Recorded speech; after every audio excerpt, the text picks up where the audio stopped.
What'd you think? Dude, that thing is awesome. It is. Yeah, it's fun. Like way more intuitive than I thought it would be. When I first started riding it, yeah, I would ride like 10, 15 minutes every day. 2 weeks, I was pretty proficient. Because I've watched a few videos.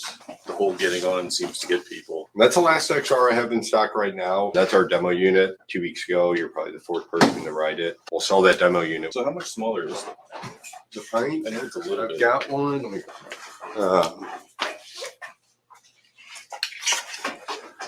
a fair bit smaller. most adults like the XR better. It's a little bit easier. You can put a more rounded tire on here if you wanted to, but it would void your warranty. Yeah, I've heard the joke that if you've taken it out of the box, you avoided your warranty. So now that they have the treaded tires for like the GTs and stuff, it's possibly an upgrade they could do for you.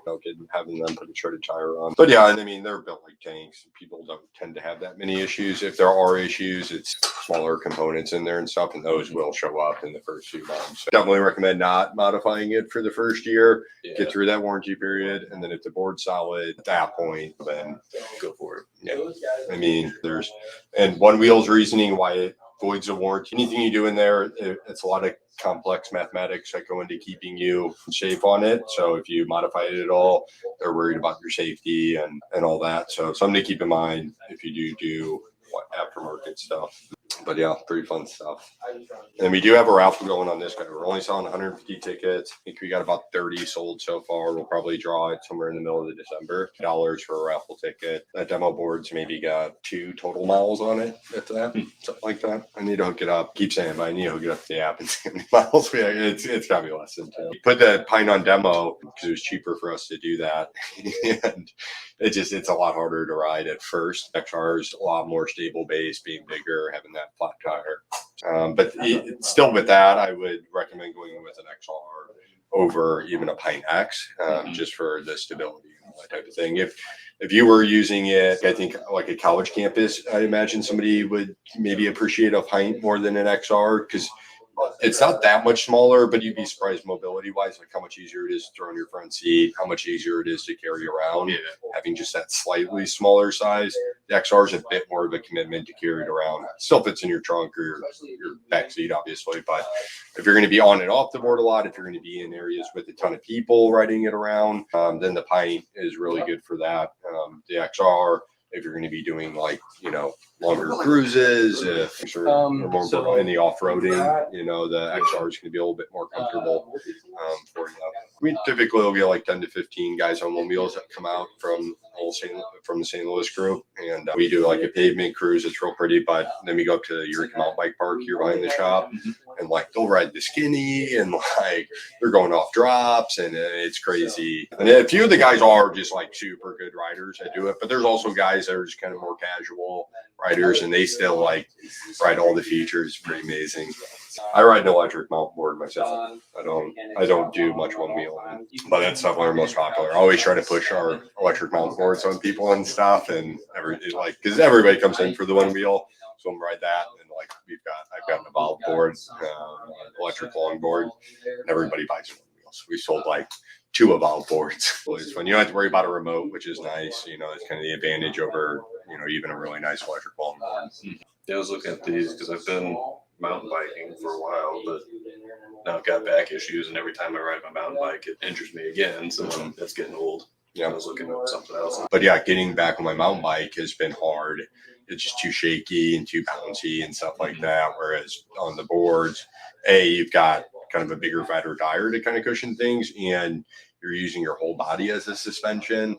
You're still kind of doing the same thing on a bike, but I don't feel as jarred around, and you're going slower. That's, I think, the other key of it. It feels like you're going as like on a mountain bike to really feel exhilarated. You've got to be going like at least 10 miles an hour, 15 miles an hour. On these, if you're off road, if you're going 10 miles an hour off road on these, you're like pushing your limits and you're having a good time.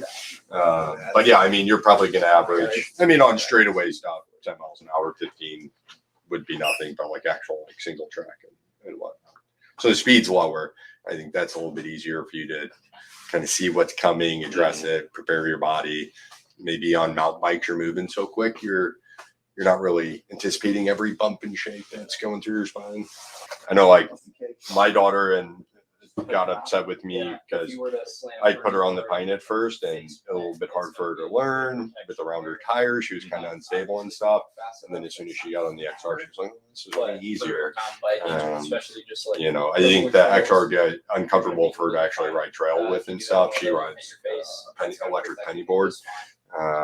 She doesn't really do the one wheel much, but you know, I think overall that's better just for people with smaller feet. So go ahead and do that. Yeah, we sell wrist guards if you want to go that Yes, route. we need those right away. We've got helmets, obviously. I ride the Cali City because it kind of looks like a skate helmet a little bit, but it's got an adjustable dial on it to fit comfort wise. It's got a flip down visor. You can put a clear one in there if you wanted to. And then coming up on winter, it's actually got ear muffs that clip on here to help protect the ears a little bit. When I ride my mountain board off road, though, I wear a full face helmet. You know, on a one wheel, you're not going quite as fast. I'm strapped into my mountain board, so you know, I would still wear a full face off road. I wear it on my mountain bike, so this kind of gives a cool Terminator look. I think I look goofy in skate helmets, so I only say knee pad. Most people don't wear knee pads. I only say it because the first time I rode, I was going up a hill and I didn't notice the kickback on it. I was still new to it, and so I thought it was because I was on a hill, and it wasn't. I was overpowering it, trying to go off too fast, and then I noticed it. I didn't. Those times I had knee pads on. I was glad about that, but I didn't have elbow pads on my elbows. Yeah, I took my wrist out on the longboard earlier this year. Nice. Had to get surgery, so wrist guards are a must. Skater longboard or electric or Just standard. Going down a hill.